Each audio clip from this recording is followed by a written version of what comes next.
Good morning, everyone. My name is Claire Dalmacion from BS Ed Math 3, reporter for 4.2, which is implementing a curriculum daily in the classroom.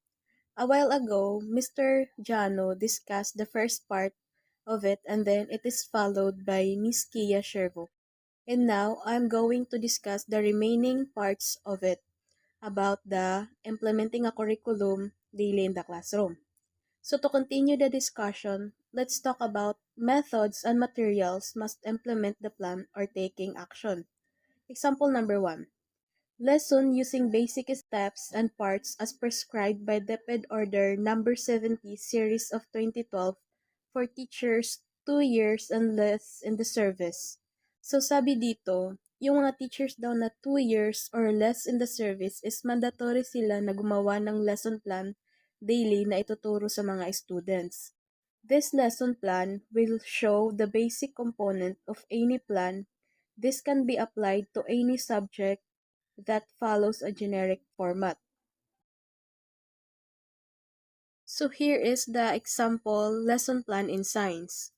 So the first part of it is the objectives or the intended learning outcomes.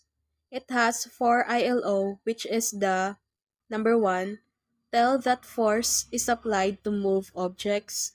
Number 2, describe that pushing or pulling with a force moves objects. Number 3, state that if a force moves the object away from the person, it is a push. And then, last, number 4, state that if a force moves the objects towards the person, it is a pull. Those 4 ILO or objectives are the things that are expected by the teachers from the students na matutunan nila at the end of the lesson or at the end of the discussion.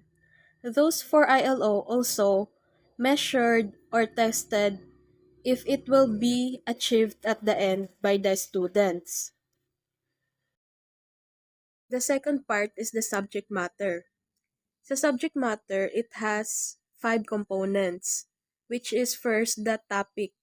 Topic is yung ituturo natin sa mga students. So yung topic here sa lesson plan in science is pushing or pulling moves object.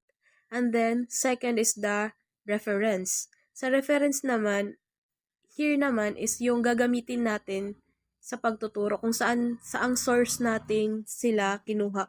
Like yung topic natin, kinuha natin sa books ba, sa internet, or kung saan pa. Basta galing sa source.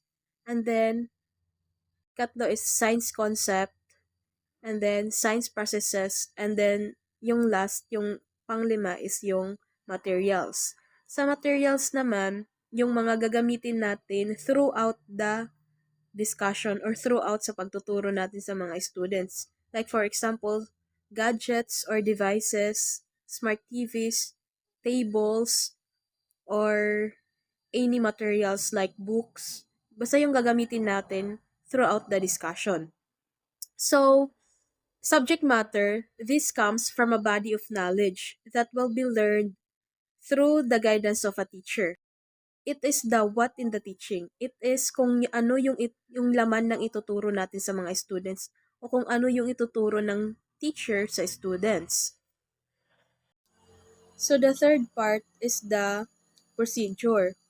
Sa procedure, it is how a teacher will put life to the intended learning outcomes and the subject matter.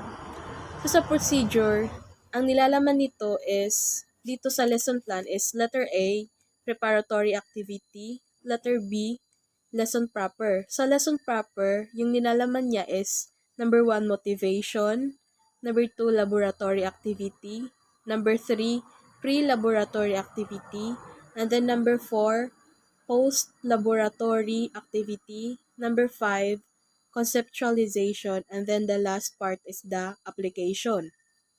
So as you can see, dito natin nakikita na dito na magpapakitang gilas yung teachers. It is the what are you going to teach or what are your techniques and strategies sa pagtuturo in order for you to implement your lesson plan that you need to teach to your students. So, as a teacher, you are required na maging creative kasi mas magiging engaging at meaningful yung day-to-day interactions natin sa mga students kapag pinag-isipan at isinapuso mo ang iyong pagtuturo. As a teacher, you need to touch the heart of your students in order for you to grow professionally and to develop skills that are relevant to them. So, the processes and act should be aligned to the objectives and the subject matter. So, di ba tapos na tayong magturo or mag-discuss ganina. After nating magturo or mag-discuss or after nating magbigay ng activities or discussion or yung mga motivation kanina, itetest naman natin kung ano yung natutunan nila sa atin throughout the discussion kanina sa procedure process. And then, ito yung tinatawag na evaluation or assessment of the learning outcomes. Itetest na natin yung mga students natin kung ano yung natutunan nila kanina. So, ang example dito is may 5 questions which is multiple choice lang. So, the students were encircle the correct answer na napili nila. So, di ba tapos na natin yung procedure tsaka yung evaluation. After nating mag-discuss and after nating mag-test sa mga bata, next naman na gagawin natin is magbibigay tayo ng assignment. Yung assignment here is yung related sa topic or sa next topic para still makakontinue pa rin yung mga bata na mag-aral habang nasa bahay sila. So, yung example na binigay dito sa lesson plan in science is, at home, list 4 objects that you can push or pull. What did you use to push or pull the objects? So, yung binigay na yun is, yun na yung gagawin ng mga bata habang sila nasa bahay para naman meron pa rin silang natututunan kahit nasa bahay na lang.